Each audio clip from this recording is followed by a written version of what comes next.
उसी समय माता यशोदा ने ठाकुर जी को अपनी गोदी से उतारा, दौड़ी दौड़ी गई उस दूध को संभाला, और जैसे उस दूध को उतार कर वापस आई गई तो इधर मेरा कन्हैया रुष्ट होकर नाराज होकर बैठा है, मुंह फुलाकर बैठा है। माता यशोदा ने कहा लाला क्या हुआ? ठाकुर जी कहने लगे मैया तू झूठी है। कैसी है? झूठी है। माता यशोदा ने कहा लाला मैं क्यों झूठी हो गई, क्या झूठ बोला मैंने तुझसे? कन्हैया कहने लगे मैया अभी मैंने तुझसे पूछा था कि तुम मुझसे अधिक प्रेम करती या दूध दही से प्रेम करती, तो तूने क्या कहा कि मैं तुझसे प्रेम करती हूँ, दूध दही से प्रेम। और जैसे वो दूध उफान पर आया तो तूने क्या किया मैया? अपने लाला को, अपने छोटे से बच्चे को यहाँ अकेला छोड़ करके तू चली गई वहां, उस दूध को संभाल ले। सोच अगर इतनी देर में मुझे कुछ हो जाता तो, मैं गिर जाता तो। मैया तू तो दूध दही से प्रेम करती है, मुझसे प्रेम नहीं करती। माता यशोदा ने कहा नहीं नहीं लाला मैं तुझसे बहुत प्रेम करती, और मैंने तुझे अकेला इसलिए छोड़ा था क्योंकि अब तू बड़ा हो गया है। कैसा हो गया है? बड़ा हो गया, समझदार हो गया है, और मेरा कन्हैया तो है ही समझदार। और जैसे माता यशोदा ने इतना कहा, माता यशोदा ने जैसे ही कहा तो ठाकुर जी ने कहा मैया सचमुच में बड़ा हो गया? बोले हाँ सचमुच तू बड़ा हो गया। तो कन्हैया ने कहा मैया अगर मैं सचमुच बड़ा हो गया हूँ तो मैया मुझे कल से गैया चराने के लिए जाने दे। क्या करने के लिए जाने दे? गैया चरा। माता यशोदा ने कहा नहीं लाला इतना भी बड़ा नहीं हुआ है गैया चराने के लिए, और तुझे गैयाओं को ले जाने की क्या जरूरत है? इतने सारे गोपी ग्वाल है, सब गैया की सेवा कर तो रहे हैं। ठाकुर जी ने कहा नहीं मैया मैं घर पर अकेले अकेले बैठे बैठे बोर हो जाता हूँ, मैया मुझे जाने दे। अच्छा एक बात बताइए, यहाँ पर जितने भी भाई लोग बैठे हैं, यदि आपका बालक इंग्लिश मीडियम स्कूल में पढ़ करके आए, कॉलेज में पढ़ करके आए, गांव आए गर्मियों के दिनों में, और उस समय यदि आप अपने बच्चे से कह दो भैया इस गैया को जरा खेत तक छोड़ा, क्या कहेगा वो आपसे? अरे कहने की बात दूर की है, पहले ये बताओ कि वो जाएगा कि नहीं जाएगा? नहीं जाएगा। और वो क्या कहेगा? अरे ये गैया चलाने के लिए मैं बड़ी बड़ी डिग्रियां ले रहा हूं क्या? अब देखिए महाराज ऐसे तो मेरे प्रभु इस जगत के कर्ता धर्ता है, भगवान है, देवता है, पर जब वो नंद बाबा के घर आए थे तब भी वो साधारण नहीं थे महाराज। क्यों? क्योंकि नंद बाबा कौन थे? नंद बाबा गांव के सरपंच थे। क्या थे? सरपंच। और सरपंच के बालक होने के नाते आज अगर कोई सरपंच का बालक आपको खेत में गैया चलाता हुआ दिख जाए, दिखेगा कि नहीं दिखेगा? बोलो हाँ या ना? गाड़ी तो हिलाओ, ना हो तो यूं कर दो, हाँ हो तो यूं कर दो। दिखेगा कि नहीं? नहीं दिखेगा। पर ठाकुर जी मैया से प्रार्थना कर रहे हैं मैया मुझे गैया चराने के लिए जाना, मैया मुझे गैया को लेकर के जाना। और जब ठाकुर जी ने ज्यादा जिद की तो ठाकुर जी की जिद के आगे माता यशोदा हार जाती है। माता यशोदा कहती है लाला अभी तो ज्यादा बड़ा नहीं हुआ है, इसलिए एक काम करो। क्या? कि बड़ी बड़ी गौ माता तो नहीं, पर हाँ छोटी छोटी गौ माताओं को लेकर के जाओ। अब जैसे ठाकुर जी ने इतना सुना, जैसे ही प्रातः हुई, सुबह उठे, माता यशोदा ने सुंदर मेरे कन्हैया को स्नान कराया। स्नान कराने के बाद सुंदर वस्त्र पहनाए, आभूषण लगाए, श्रृंगार किया है आज माता यशोदा ने कन्हैया का। क्यों? क्योंकि आज कन्हैया पहली बार घर के बाहर निकल रहे हैं।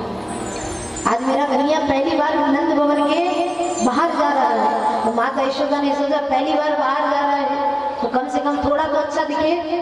वैसे तो बहुत दिखने में सुंदर है, पर थोड़ा तो श्रृंगार करता है। इधर माता यशोदा ने श्रृंगार किया है। कैसा श्रृंगार? कि मेरे प्रभु के बाल है बड़े घने घने घुंघराले बाल, और जब एक बच्चे का मुंडन नहीं होता तो माताएं क्या करती है? जब मुंडन नहीं होता तो क्या करती कि यहाँ पर एक चोटी बना देती है हमारा। और ऐसे ही माता यशोदा ने ठाकुर जी के आधे बाल लिए और यहाँ पर एक चोटी बना दी और बड़े बड़े नैन हैं जिसमें काजल लगा दिया। देखिएगा जरा यहाँ पर कितने सुंदर है मेरे कन्हैया देखिए, बड़े बड़े नेत्र हैं जिसमें काजल लगा दिया है, सुंदर आभूषण पहना दिए, यहाँ पर एक मोर का मुकुट लगा दिया, हाथ में बांसुरी थमा दी, धोती पहना दी और अब कहा है माता यशोदा ने लाला अब तू जा और जल्दी आ जा। माता यशोदा ने जैसे ही कहा ठाकुर जी ने कहा ठीक है मैया मैं जाता हूँ। अब बड़ी सुंदर श्रृंगार किया है माता यशोदा ने ठाकुर जी का और जैसे ही निकले हैं बाहर क्या देखा कि जो ग्वाल वाल थे, ग्वाल वाल माने जो गैया चराने वाले होते थे, अब वो कोई सूट पैंट पहन करके तो गैया चराने नहीं जाते हमारे। कैसी स्थिति होती है ग्वाल वालों की, धूल में लिपटे हुए हैं, गंदे वस्त्र पहने हुए हैं, कोई कंगी नहीं, कोई चोटी नहीं, कोई आभूषण नहीं। अब जैसे ही ठाकुर जी ने ग्वाल वालों की ओर देखा, मेरे कन्हैया ने कहा अगर मैं ऐसा गया तो फिर शायद हम दोनों के बीच कभी मित्रता नहीं हो पाई और मैं यहाँ मित्रता करने आया हूँ, भेदभाव बढ़ाने थोड़ी ना आया हूँ। मेरे प्रभु वापस गए घर के अंदर, दौड़े दौड़े उन आभूषणों को उतारा, नए वस्त्र उतार दिए, पुराने वस्त्र पहन लिए। माता यशोदा ने कहा लाला अभी इतना सुंदर सजाया था तुझे, ये सारे वस्त्र वापस क्यों उतार लिए, पुराने वस्त्र क्यों पहन लिए? कन्हैया मुस्कुरा करके कहने लगे मैया तेरा लाला दिखने में इतना सुंदर है कि उसे नए वस्त्र की जरूरत नहीं, वो तो जो पहन ले उसमें ही बड़ा सुंदर करे। और मैया मैं कोई शादी विवाह में थोड़ी ना जा रहा, मैं तो गैया चराने जा रहा, मैया मुझे ऐसे ही जा। अब जैसे ही ठाकुर जी ने इतना कहा तो माता यशोदा ने कहा ठीक है लाला तेरी इच्छा, पर कम से कम तो अपने पैरों में जूतियां तो पहन ले। अरे जंगल के रास्ते से जाएगा, छोटे छोटे पैर हैं, पैरों में कंकर कांटे गिर जाएंगे, जूतियां तो पहन ले। उसी समय कन्हैया ने कहा मैया जिस रास्ते से मैं जाऊंगा उस रास्ते से रोज ये गौ माता जाती है, क्या इन गौ माता के चरणों में जूतियां हैं? और जब इन्हें कुछ नहीं होता तो मुझे क्या होगा? और आपको पता है मेरे प्रभु जब अवतार लेकर के आए थे तो मेरे प्रभु ने 3 चीजों का ध्यान रखा था। क्या? कि मेरे प्रभु ने कभी भी अपने बाल नहीं कटाए थे, केश नहीं कटाए थे, और दूसरा मेरे प्रभु ने कभी अपने पैरों में जूतियां नहीं पहनी। और मेरे प्रभु ने एक प्रण लिया था, एक निश्चय लिया था कि हाथ में अस्त्र शस्त्र तभी उठाऊंगा जब बहुत जरूरी काम पड़ जाएगा, वरना मैं अपने हाथ में अस्त्र शस्त्र भी धारण नहीं। मेरे हाथ में सदैव बांसुरी रही, सदैव मूर्ति रही।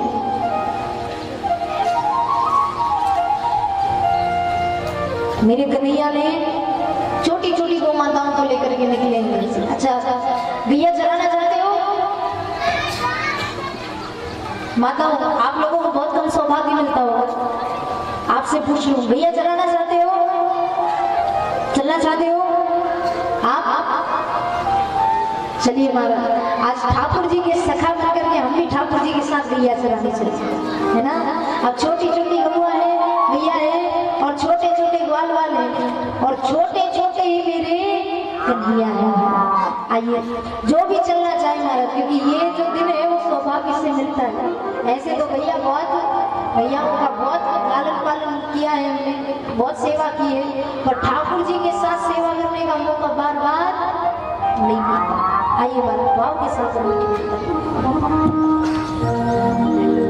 छोटी छोटी गैया छोटी छोटी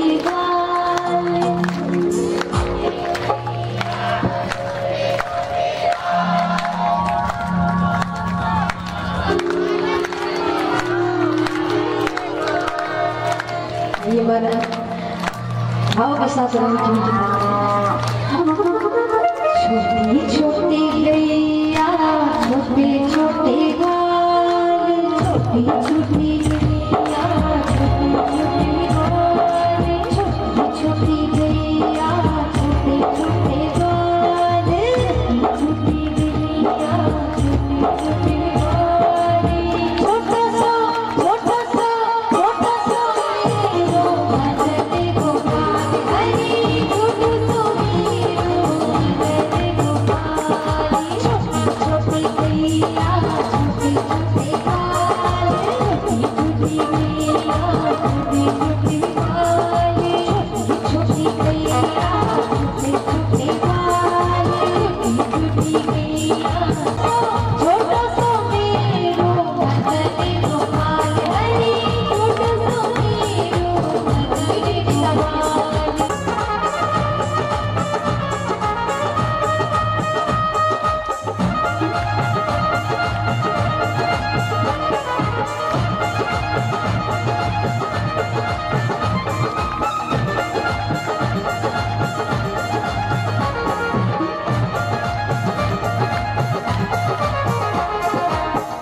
मैया भी छोटी सी, हमारे लाला भी छोटे से, ग्वाल वाल भी।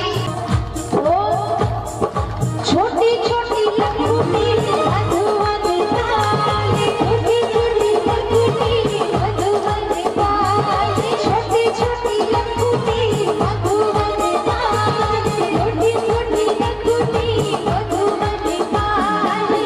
बंसी बजावे मेरो मदन गोपाल, बंसी बजावे मेरो मदन गोपाल, बंसी बजावे मेरो मदन गोपाल, बंसी बजावे मेरो मदन गोपाल।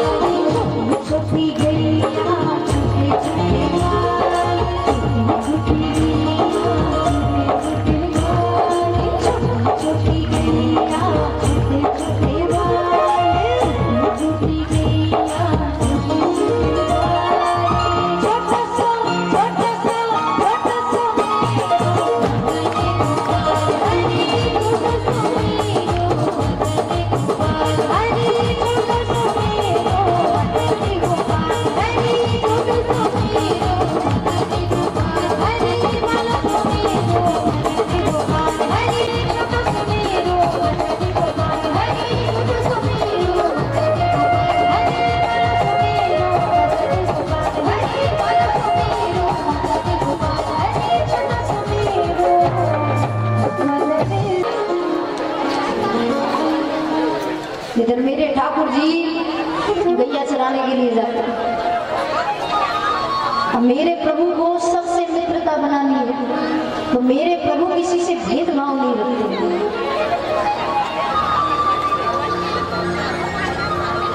कभी महसूस नहीं होने दिया भगवान वालों को कि उनमें और कन्हैया में कोई अंतर है।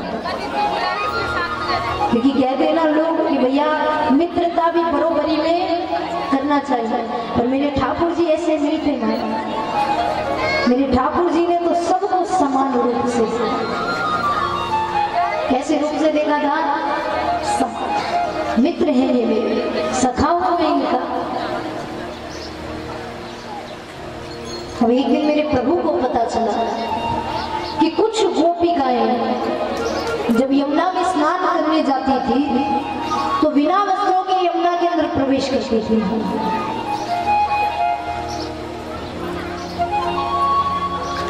जब मेरे प्रभु को ये बात पता चली तो मेरे प्रभु को बुरा लगा।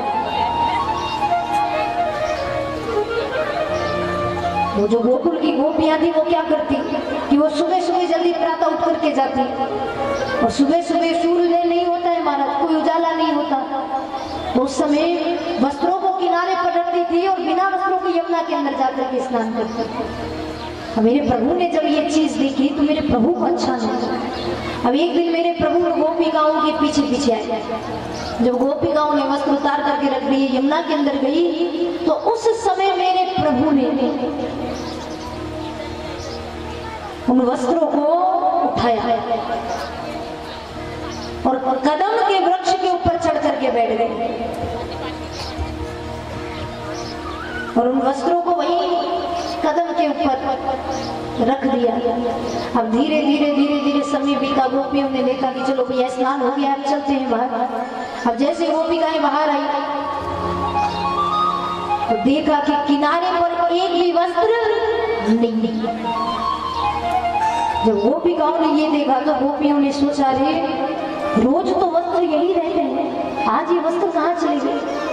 इन वस्त्रों को किसने उठा दिया? गोपियां सोच रही है अब क्या करें, बिना वस्त्रों के हम यमुना के बाहर नहीं आ सकते। और कुछ देर बाद सूर्योदय हो जाएगा, सारे लोग जाग जाएंगे, इधर उधर से आना जाना चालू हो जाएगा, क्या करें कुछ समझ में नहीं आ। सारी गोपियां परेशान है। और वैसे एक गोपी की नजर पड़ी कि कदम के वृक्ष के ऊपर वो वस्त्र रखेंगे। मेरा प्रभु वहीं बैठा हुआ था, बजाई बांसुरी। जैसे ही बांसुरी बजाई, सारी गोपियों को पता चल गया कि कार्य किसका है। ये कार्य किसी और का नहीं है तो कन्हैया का काम। गोपी ने आवाज लगाई, अरे ओ लाला, हमारे वस्त्र कहाँ है? कन्हैया ने मुस्कुरा करके कहा, गोपियों तुम्हारे वस्त्र ये रहे, ये रखे यहाँ पर। गोपियों ने कहा, लाला जहां से वस्त्र है वहीं वापस रख दे। कन्हैया ने कहा क्यों गोपियों, तुम्हें वस्त्र ही पहनना है ना, आओ यमुना के बाहर जहां पर वस्त्र रखे हैं उठाओ और पहन लो। मैंने थोड़ी ना रोका है, मैंने थोड़ी ना हाथ पकड़े। गोपियां कहने लगी अरे लाला तू अभी छोटा है, तुझे नहीं पता। कन्हैया ने कहा क्या नहीं पता मुझे, क्या बताना चाहती हो तुम, क्या नहीं जानता मैं। गोपियां कहने लगी लाला हम बिना वस्त्रों के यमुना से बाहर नहीं आ सकते।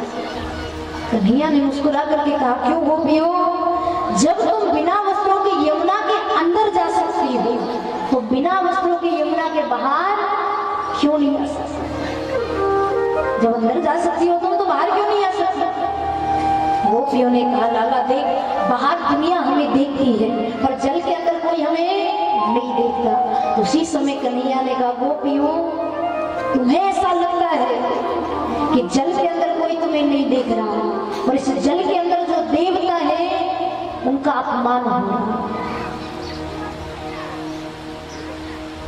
मैं ये वस्त्र तुम्हें लौटा दूंगा पर एक वादा करो कि आज के बाद कभी भी इस यमुना के अंदर तुम बिना वस्त्रों के प्रवेश नहीं करोगे। जब गोपियों ने ये सुना गोपियां कह रही लाला गलती हो गई क्षमा कर दे, हमें नहीं पता था कि जल के अंदर भी कोई देव रहते। लाला हमें माफ कर दे, क्षमा कर दे, हमारे वस्त्र हमें वापस लौटा। कन्हैया ने कहा ठीक है मैं तुम्हारे वस्त्र तुम्हें लौटाता हूँ पर आज के बाद कभी भी बिना वस्त्रों के स्नान मत कर। गोपियों ने कहा ठीक है। गोपियों ने वापस वस्त्र पहने मारा। अब धीरे धीरे धीरे धीरे मेरे कन्हैया थोड़े बड़े हुए। अब आप लोगों को पता होगा कि जो पहले का युग था वहां पर शादी बड़ी जल्दी हो जाया करती थी, शादी विवाह जल्दी हो जाया करते। अब आपका युग तो भैया बड़े हो जाओ 18 के बाद 20 के बाद 22 के बाद। और उस समय शादी का माहौल चल रहा था, सबकी शादी विवाह हो रहे थे। अब एक दिन मेरे कन्हैया के मन में एक प्रश्न था, भैया सबकी सगाई हो रही है मेरी तो कोई चर्चा ही नहीं कर रहा है। कन्हैया गैया चरा करके जब शाम को घर लौटे तो माता यशोदा बैठी हुई थी माखन मिश्री लेकर के कन्हैया के लिए। और जैसे ही माखन मिश्री लेकर बैठी कन्हैया को जब माखन मिश्री खिलाने लगी तो कन्हैया ने कहा मैया तू और बाबा ये दोनों कभी भी अच्छे माता पिता नहीं बन सकते। जैसे माता यशोदा ने सुना माता यशोदा ने कहा लाला ऐसा क्यों बोल रहा है तू। कन्हैया कहने लगा मैया तुझे अपने बालक की कोई चिंता ही नहीं है, ना बाबा को कोई चिंता है ना तुझे कोई चिंता है।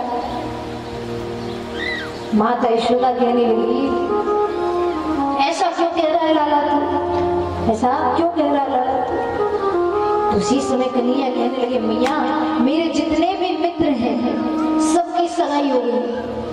क्या हो गई है, सगाई हो गई। एक मैं ही अकेला ऐसा बचा हूँ जिसकी सगाई नहीं हुई। मैया मुझे तो कभी कभी डर लगता है कहीं ऐसा ना हो कि सारे जितने भी मेरे सगा हैं सबकी शादी हो जाए और जब मेरी बारी आए तो मेरे लिए कोई लड़की कुंवारी ना बचे।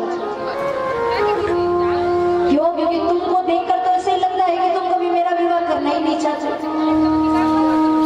माता यशोदा ने जब ये सुना, अब देखिए जब एक छोटा सा बच्चा जिसको विवाह के बारे में कुछ नहीं पता और जब वो आपका बच्चा आपके पास आकर के कहता है अरे मुझे इससे विवाह करना है इससे शादी करना है, अब उसको थोड़ी ना पता विवाह क्या होता है और वो तो किसी के ऊपर भी उंगली करके इशारा कर देता है मैं तो अपनी मैया से विवाह करना, मैं तो इससे विवाह करना। अब ऐसे ही जब माता यशोदा ने विवाह की बात सुनी तो माता यशोदा ने सोचा क्यों ना कन्हैया के थोड़े से मजे लेते। माता यशोदा ने कहा अच्छा लाला ऐसी बात है तो मैं कल ही बाबा से बात करूंगी और तेरे लिए लड़की देखने के लिए जाऊंगा। पर लाला एक बात तो बता कि हम लड़की देखने जाएंगे तो तुझे कैसी लड़की चाहिए। पूछते ना भैया घर वालों से कि भैया कैसा लड़का चाहिए कैसी लड़की चाहिए। तो बाबा इधर ठाकुर जी से पूछा माता यशोदा ने कि लाला तू बता तुझे कैसी लड़की चाहिए। इधर कन्हैया ने मुस्कुरा करके कहा मैया देख मैं तो ठेरा काला कलूटा, मैं तो ठेरा काला कलूटा, अब मेरे लिए यदि लड़की ढूंढे तो एकदम गोरी ढूंढना। कैसी ढूंढना? गोरी। क्यों? अगर मैं भी काला और वो भी काली तो हम कहीं पर भी जाएंगे तो लोग तो ये कहेंगे देखो काली की जोड़ आ रही है। तो मैं काला हूं मैया पर मेरे लिए लड़की गोरी ढूंढ। माता यशोदा ने कहा ठीक है और क्या क्या करना है? पर लाला अगर हम लड़की देखने जाएंगे तो लड़की वाले पूछेंगे कि बताओ तुम्हारा बच्चा करता क्या है? हम क्या बताएंगे? हम क्या जवाब देंगे? चोरी करता है, झूठ बोलता है, गैया चराता है, क्या बोलेंगे हम? ठाकुर जी ने कहा मैया मुझे करने की क्या जरूरत है, बाबा है तो सही। अरे मेरे लिए तो कोई भी राजी हो जाएगा। इधर माता यशोदा ने कहा ठीक है मैं कल बाबा से बात करती हूँ, तेरे लिए हम लड़की देखने के लिए जाएंगे। अब माता यशोदा ने जैसे इतना कहा तो ठाकुर जी कहने लगे मैया सुन मैं तेरा बहुत अच्छा बालक हूँ, मैं तेरा बहुत अच्छा बेटा हूँ और मैं ये नहीं चाहता कि मेरे होते हुए तुमको और बाबा को कोई तकलीफ हो। अरे मैया कहाँ जाओगे? गांव गांव भटकोगे, घर घर जाओगे, किस किस से पूछोगे, कैसी कैसी बात करोगे? मैया तू चिंता मत कर, मैं तो इतना अच्छा हूँ कि मैंने तुझे परेशान करने के लिए जो एक वो होता है वो भी मैंने छोड़ दिया। क्या? कि मैं तुझे परेशान भी नहीं करूंगा। कैसे? कि मैया तुझे कहीं जाने की जरूरत नहीं, तुझे कहीं भटकने की जरूरत नहीं। माता यशोदा कहने लगी क्यों लाला? अब लड़की देखने के लिए जाना है तो जाना तो पड़ेगा, अब लड़की चल करके घर थोड़ी ना आ सकती है। तो ठाकुर जी ने मुस्कुरा करके कहा मैया तो चिंता मत कर। क्यों? क्योंकि मैंने अपने लिए लड़की देख ली, मैंने अपने लिए लड़की। माता यशोदा ने कहा अच्छा तूने अपने लिए लड़की भी देख ली? बोले हाँ लड़की भी देख ली। बोले कौन है वो? तो उसी समय ठाकुर जी माता यशोदा से प्रार्थना कर रहे हैं, जिद कर रहे हैं। और एक छोटा सा बच्चा जब जिद पर आ जाता है तो आप लोगों को पता है कि जब तक उसको वो चीज नहीं मिलती तब तक वो जिद करता रहता है। अब यहाँ तो मेरे परमात्मा ही लीला करने आए हैं, हमारे मधुर मधुर लीला कर रहे हैं। अब माता के आगे पीछे घूम रहे हैं और माता यशोदा से कह रहे हैं क्या?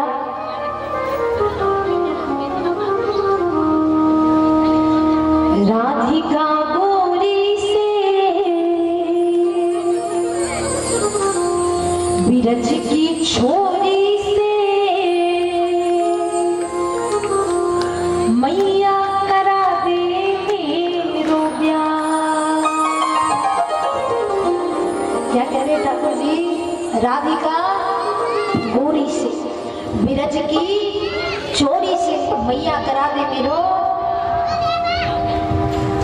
ठाकुर जी माता यशोदा के आगे पीछे घूम रहे हैं, गोल गोल चक्कर काट रहे हैं, मैया मेरा विवाह करा दे, मैया मेरा विवाह करा दे, मैया बाबा से बात कर। अब एक जो बच्चा होता है वो अपने पिता से नहीं बोल सकता पर अपने माँ से दिल की सारी बातें बोल देता है ना। तो ऐसे ही ठाकुर जी माता यशोदा से कह रहे हैं आइए महाराज भाव के साथ उस दिव्य दर्शन चरित्र दर्शन करेंगे, प्रभु उस प्रसंग के दर्शन करेंगे हम लोग। जब ठाकुर जी ने माता यशोदा से जिद की होगी तो मेरे कन्हैया ने कैसे कैसे कहा होगा माता यशोदा से, और माता यशोदा ने क्या क्या जवाब दिया होगा मेरे कन्हैया। आइए महाराज भाव के साथ राधिका गोरी से बिरज की छोरी से, राधिका गोरी से बिरज की छोरी से मैया करा दे मेरो ब्याह।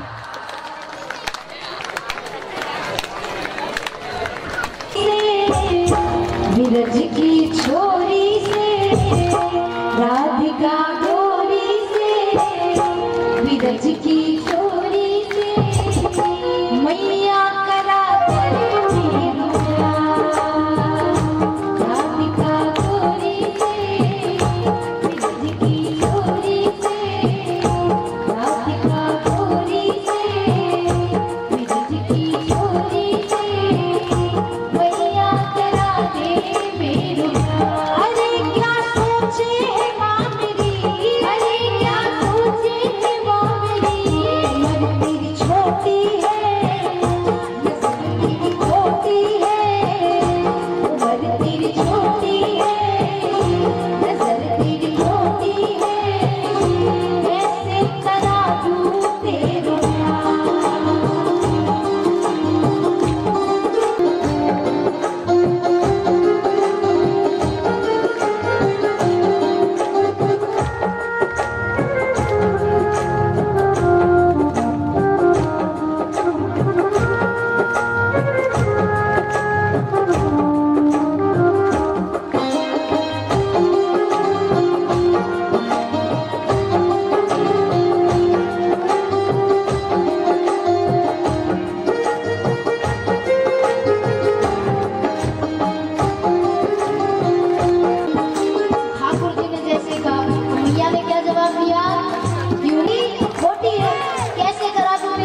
लीजिए। और जहाँ प्रेम से बात ना बने वहाँ थोड़ा सा गुस्सा।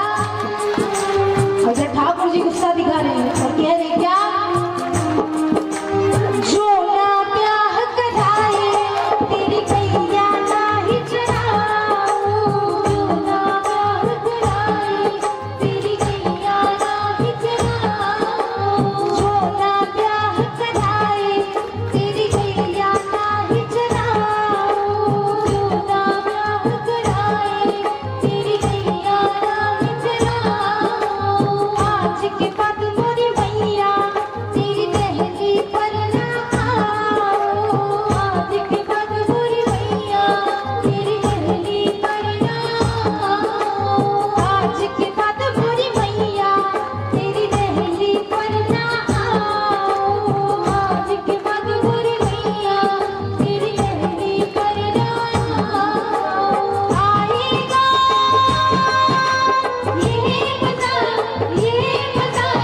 अब जीत हार को, राधिका छोरी से विरज की छोरी से, राधिका छोरी से विरज की छोरी से, मैया करा दे मेरे प्यार।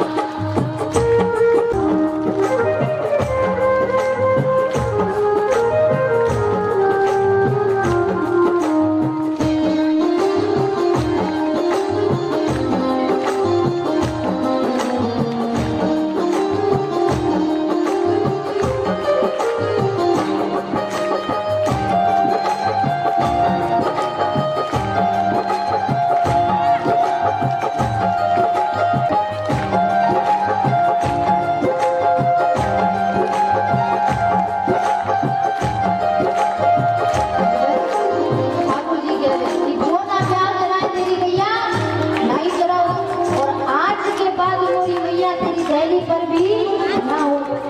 और माँ का यशोदा कहने लगी मत चरा गैया, क्यों? अरे तू नहीं चराएगा तो मेरे सारे बाल बाल उस सामने वो चरा लेंगे भैया, और मेरी दहली पर नहीं आएगा तो कहाँ जाएगा? जहाँ जाने वाले। गुस्से से तो बात बिगड़ रही, प्रेम से ही समझाते हैं और वापस प्रेम पर आकर के मैया से कहते हैं, मैया सुन, अगर मेरा विवाह हो गया तो तेरा कितना फायदा हुआ, क्या क्या नहीं होगा तेरे साथ। माता यशोदा ने बताया क्या क्या होगा मेरे साथ। जैसे ठाकुर जी कह रहे क्या, चंदन की चौकी पर मैया तुझको बैठाऊं, चंदन की चौकी पर मैया तुझको बैठाऊं, चंदन की चौकी पर मैया तुझको बैठाऊं, चंदन की चौकी पर मैया तुझको बैठाऊं। अपनी राधिका से मैं चरण तेरे रखवाऊं, अपनी राधिका से मैं चरण तेरे रखवाऊं, अपनी राधिका से मैं चरण तेरे रखवाऊं, अपनी राधिका से मैं चरण तेरे रखवाऊं। भोजन में बनवाऊंगा बनवाऊंगा 56 प्रकार के, राधिका छोरी से विरज की छोरी से, राधिका छोरी से विरज की छोरी से, मैया करा दे मेरे प्यार।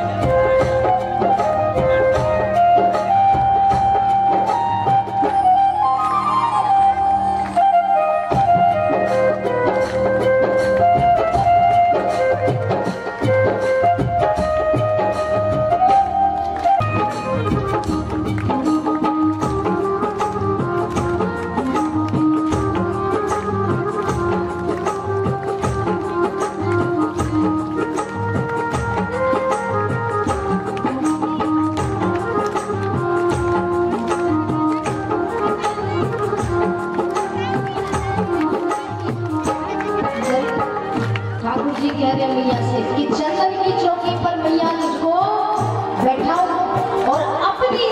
भोजन करे। तो मैया सुन, अगर मेरी राधिका के साथ विवाह हो गया ना तो रोज नित नए 56 प्रकार के भोजन बनवाऊंगा, जो तू बोलेगी वो बनवाऊंगा।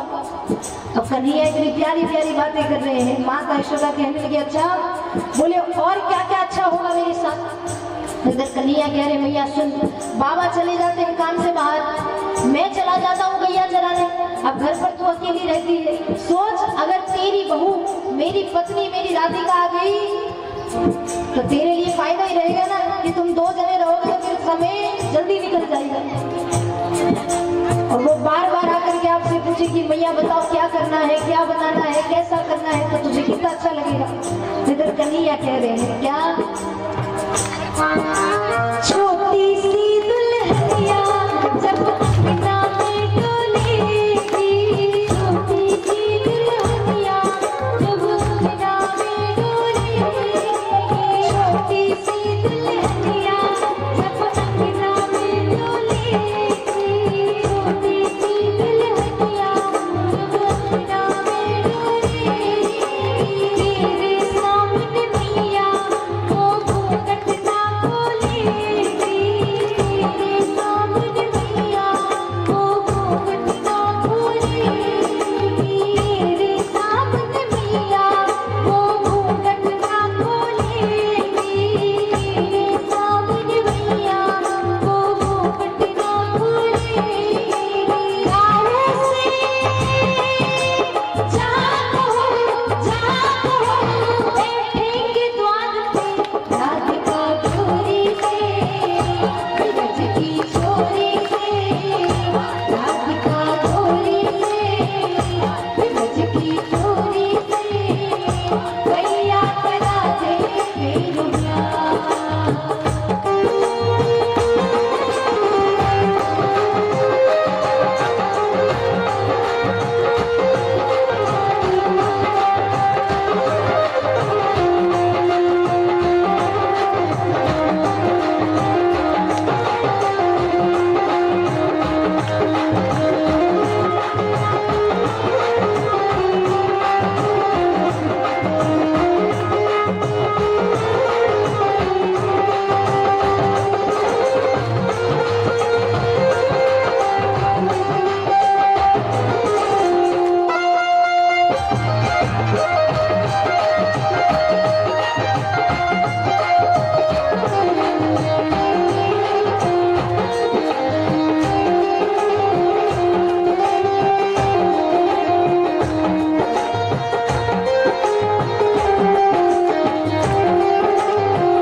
मुस्कुरा रही थी और मुस्कुरा करके ये कह रही थी कितना प्यारा है मेरा लाला और कितनी प्यारी प्यारी बातें करता है।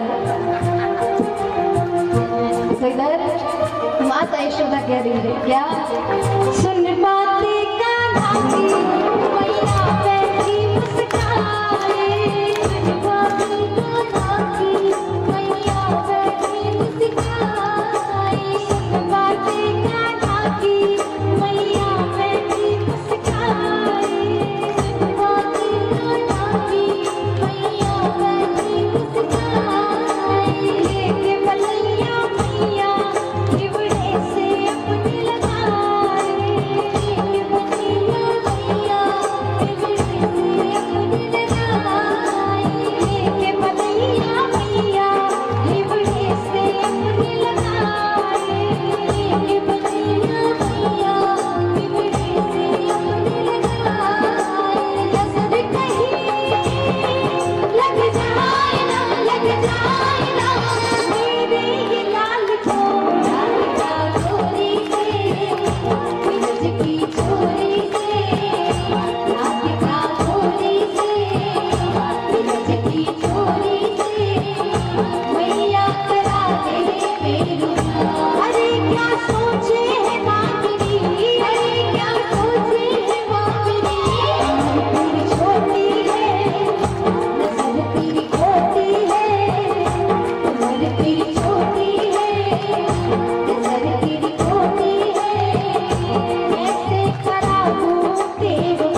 जिसके ऊपर नारायण खुश होता है वही तो लक्ष्मी को पहुंचाता है। मैं तुझसे खुश हूं, जा लक्ष्मी को इनके घर जा। तो मेरे भगवान को तुम्हारे धन की जरूरत नहीं है, मेरे भगवान को तुम्हारे तन की भी जरूरत नहीं है। मेरे भगवान को केवल तुम्हारी दो चीजों की जरूरत है। क्या? एक तो तुम्हारा मन और दूसरा तुम्हारा जीवन। ये दो चीजें मेरे भगवान के चरणों में समर्पित कर दो।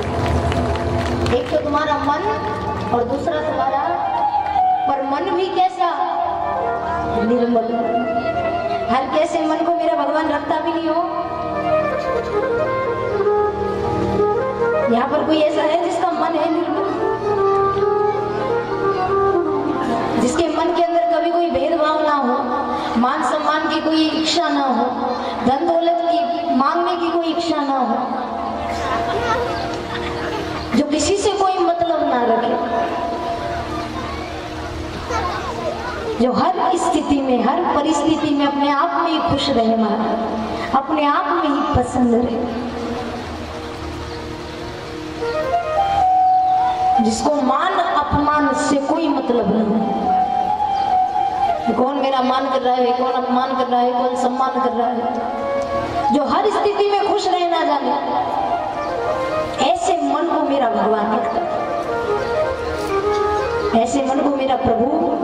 और ये जो जीवन है, ये जीवन जो संसार में लगा रहे हो, परिवार में लगा रहे हो, बस इस जीवन का आधा हिस्सा मेरे भगवान के चरणों में समर्पित कर देना। इतने में ही मेरे भगवान खुश हो जाएंगे। आपको बत्ती लगाने की भी जरूरत नहीं पड़ेगी, कुछ करने की जरूरत नहीं पड़ेगी।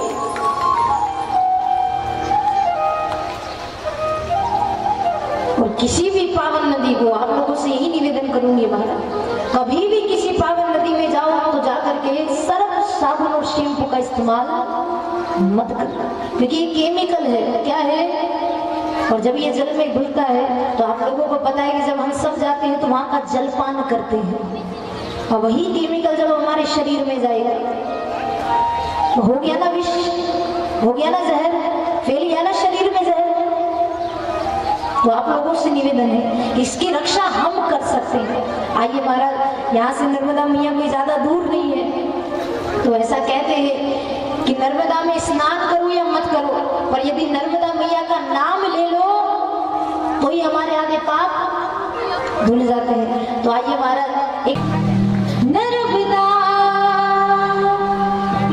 आछी आई है मारी देश में, देश में, देश में थाका लूर लूर, थाका लूर लूर पार लगाओ। नर्मदा आछी आई है मारी देश में, थाका लूर लूर पार लगाओ। नर्मदा आछी आई है मारी देश में, थाका लूर लूर पार लगाओ। नर्मदा आछी आई है मारी देश में, थाका आई है मारी देश में।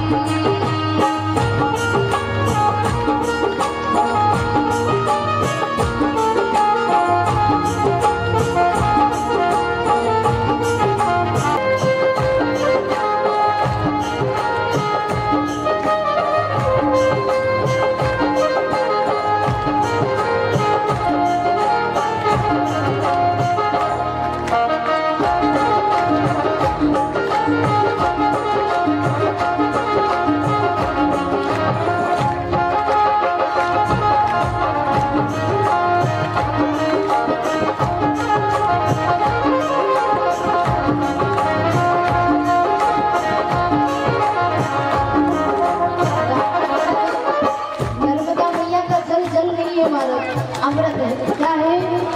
नर्मदा थारा जल में जो अमृत नीर है, नर्मदा थारा जल में जो अमृत नीर है, नर्मदा थारा जल में जो अमृत नीर है, नर्मदा नीर है। हाथी से सेवा करो दिन रात, नर्मदा आज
नैया है वो मझधार में डोल रही है हमारी, और इस नैया को पार कौन करेगी?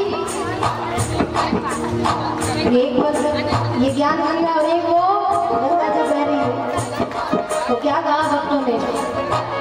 नर्मदा नैया पड़ी रे मझधार में, नर्मदा नैया पड़ी रे मझधार में, नर्मदा नैया पड़ी रे मझधार में, नर्मदा नैया पड़ी रे मझधार में, धार में धार भारी नैया नैया नैया पार लगाओ नर्मदा आजी आई है भारी नैया पार लगाओ नर्मदा आजी आई है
नर्मदा मैया सायंकाल के समय जब आरती होती है नर्मदा मैया के तट के किनारे पर, तो ऐसा लगता है मानो स्वर्ग का नजारा नजर आ रहा है। इतना सुंदर लगता है वो दृश्य। एक भक्त क्या कहता है?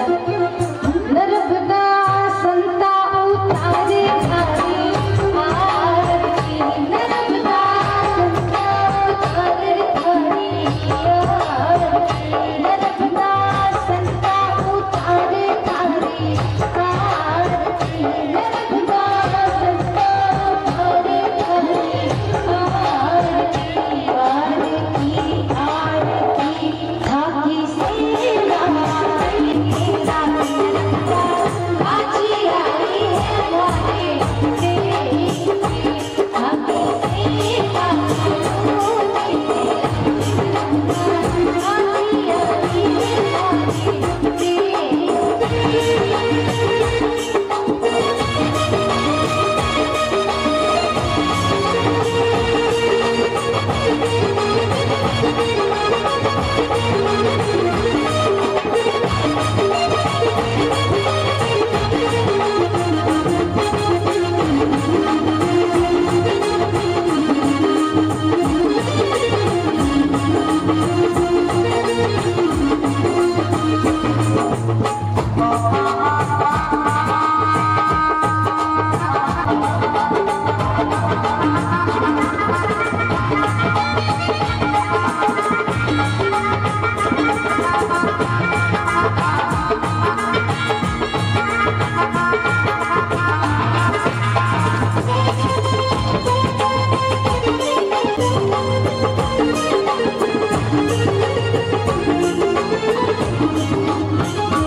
और ये यदि नाम देते हैं ना, अब इतनी कृपा मैया ने हम पर की है, भगवान ने हम पर की है, तो थोड़ा धन्यवाद तो बनता है हमारा। आइए भाव के साथ मीठी मीठी गाइए। नर्मदा आछी आई है हमारे देश में, नर्मदा आछी आई है हमारे देश में, नर्मदा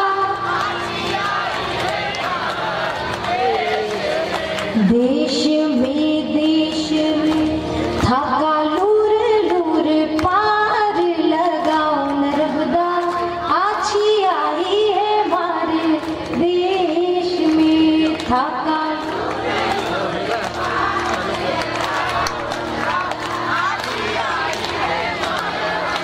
क्या बात है, बहुत अच्छे से बोल रहे हो। अगर एकदम लंबे लंबे याद जो मैया के भक्त हैं।